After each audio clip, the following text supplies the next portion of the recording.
Hello guys, you are welcome to the GMAT41's YouTube channel. In this video lesson, I'll be teaching you how to obtain the domain of a rational function. Function in quotient form, a function in which you have numerator and denominator. Remember, in our last class, I taught you how to obtain the domain of a radical function, and I told you that today's class is going to be an interesting one as usual. When you are given a rational function, for example y equal to f of x all over g of x, and then it is required that you obtain the domain of the function, what are you expected to do? Quite a simple one. Now, I'd like to give you two important points to bear in mind, because depending on the nature of the numerator and the denominator, it will require you to do one or two things. But the very first and most important thing is that for any rational function, please always take note that the denominator should never be zero. So this is point number one you always want to bear in mind if you are given a function where you have numerator and denominator. What is the reason for this? Based on this point one, that the denominator of such rational function should not be zero.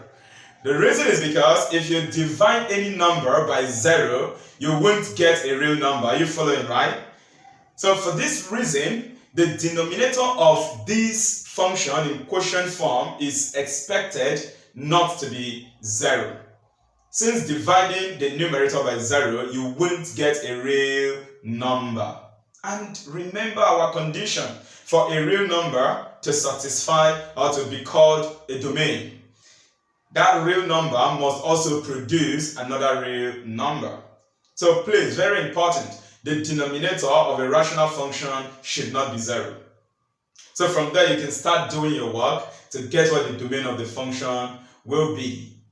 Then point number two, depending on the numerator, this point number two usually comes in. We see that sometimes when the numerator is either a radical function or maybe the numerator is maybe a trig function, say sine, then one has to be very careful. You need to test for something there as well too.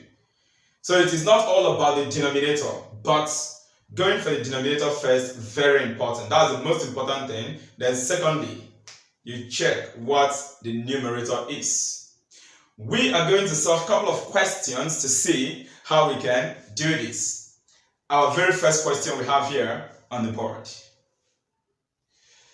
Define y equal to g of x, comma h of x, such that real number is mapped to real number as g of x equal to x plus 3, h of x equal to x minus 1. The domain of g of x all over h of x is... Alright, let us find out what the domain of this function would be.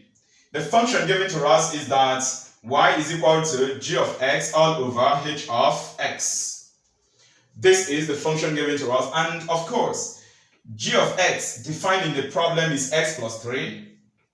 h of x defined is x minus 1. So this is the main function we are dealing with. How can we get the domain of this function? Straight on, let us go to the denominator. And remember, we say that the denominator should not be zero. So we are going to say x minus 1 not equal to 0.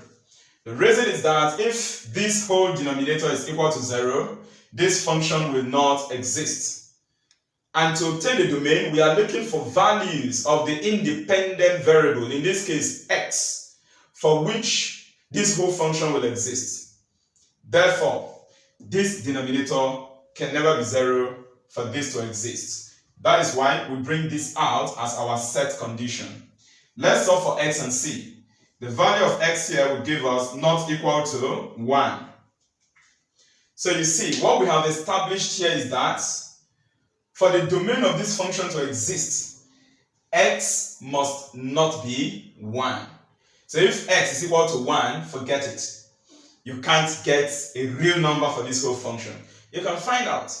Imagine that you pick 1 as the value of x and you fix here. This will give you 1 minus 1, which is 0. 0 plus 3 in the numerator, which will give you 3. 3 over 0 does not exist. Okay? And so we have been able to identify the value of x that will not be part of the domain. And that value is what? 1. Let us now quote the domain of this function.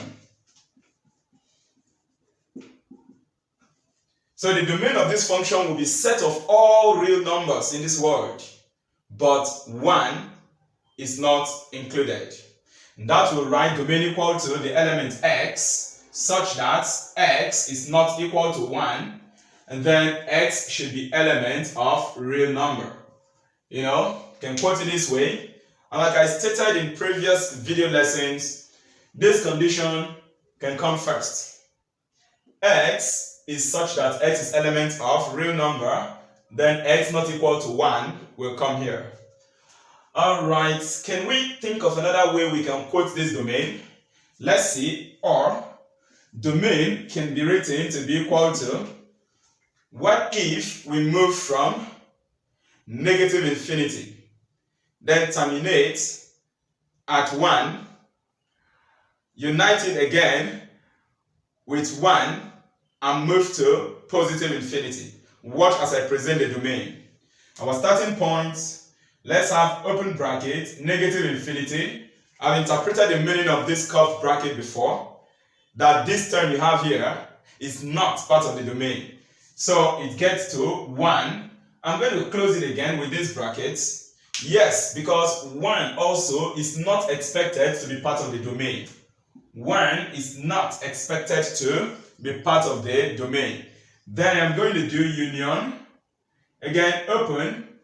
Start again from 1, comma, then terminate at positive infinity. Of course, you see with this curved bracket, it simply shows that base plus 1 and plus infinity are not part of the domain.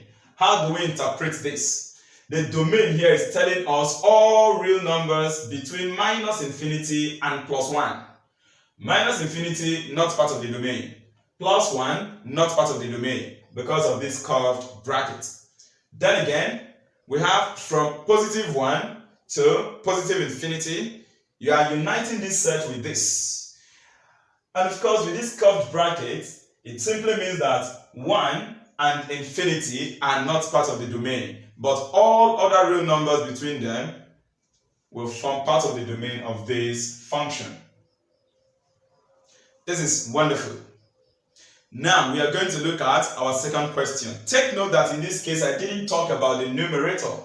The reason is because the numerator is a polynomial function, so we have no business with it. Is that okay? Like I mentioned in condition number 2, when dealing with rational functions, if you want to get a domain, sometimes it may be necessary to check what the numerator is. In this case, I've checked. We have no business with that. Reason, the numerator is a polynomial function. Let us look at our second question. Here comes our second question. We are required to find the domain of the function f of x equal to x minus 5 all over 4x squared minus 7x minus 2. So how do we deal with this? Remember the rule, the first thing, go check the denominator. And the denominator is not expected to be 0. So we start from there. 4x squared minus 7x minus 2 should not be equal to 0. Now let me say this quickly. Sometimes you can see a case where the sign used here will be equal to 0. It doesn't matter. Even when you solve out the problem, the interpretation will mean that the value of x you obtained is not part of the domain or are not part of the domain. Is that okay? So it doesn't matter even though you use equal to or you use not equal to as I'm using here. I have decided to work with not equal to. In some of my video lessons, I use equal to. It doesn't matter. Is that okay? Having said this, let us get to business. If you look at the denominator of this function, it is a quadratic term. So to get the values of x, which will not be part of the domain of this function, we need to solve this quadratic term. Now we can factorize if the denominator there is factorizable. Anyway, in most cases, if not all, it is factorizable. So how do we factorize this term? The coefficient of x squared, use it to multiply this constant term minus 2. Anyway, before I write on, I would like to tell you that for step-by-step analysis on how to obtain the factors of a quadratic equation, you can go through our playlists under mathematics and you would see a video lesson to take on factorization of quadratic equation. Is that okay? Because I wouldn't take that step by step here. I'll just show you a fast way of obtaining the factors of a given quadratic term. So we go 4 times minus 2 will give us minus 8. Take note of this. Now we are going to seek for two numbers which are factors of minus 8. That is, the two numbers must be multiplied to give you minus 8, and these two numbers must be added to give you minus 7, the coefficient of x here. The knowledge of multiplication will help you out here. What two numbers will be such that if you multiply them you get minus 8, if you add them you get minus 7? Yes, plus 1 minus 8 will do the work for us. Plus 1 minus 8 will do the work. If you do minus 8 times plus 1, you will get minus 8. And then if you do minus 8 plus 1, you are going to get minus 7. So remember, I told you the numbers would be minus 8 and what? Plus 1. What are you expected to do to these guys? Simple. Change their sign. So this minus 8 will become plus 8. This plus 1 will become minus 1. Then whatever you get there, divide each of them by the coefficient of x squared. That is, by this form multiplying x squared. So let us do that. Therefore, the values of x will give us, from here if you change minus 8 and divide it by 4, you will get plus 8 all over 4, which is simply plus 2. Therefore, x is not expected to be plus 2. And again, x is not expected to be, come over to this plus 1, change the sign, you get minus 1, divided by the coefficient of x squared, which is 4. So x is not expected to be minus 1 over 4. So in quoting the domain of this function, the domain is simply all the real numbers in this world, plus 2 and minus 1 over 4 excluded. That is, are not part of the domain. Let me write it out here. So domain is set of all real numbers x, such that x is element of real numbers. So let me present it this way this time. On the condition that x is not equal to 2 or minus 1 over 4. So this should never be the value of x. In this case, alright, for this function to be defined, for this function to be continuous, for you to have domain. We could still quote this in another way. Let's see how we go about it. Or we could have that domain is equal to, let's see, can I use the concept of infinity to quote the domain? Remembering that plus 2 and minus 1 over 4 should not be part of the domain. So that would be open minus infinity. You know, minus infinity is not part of the domain. This will increase up to, come over here, minus 1 over 4. Minus 1 over 4. It will end there, okay? Remember, with this curved bracket, minus 1 over 4 is not part of the domain. Then we are going to unite it from minus 1 over 4, which of course with this bracket, minus 1 over 4 is not part of it. And then we are going to end at plus 2. Again, I'm going to enclose this with a curved bracket. Remember, these two will not be part of the domain as quoted here because of this curved bracket. So the domains are just real numbers between these two extreme numbers I'm writing because of the curved brackets.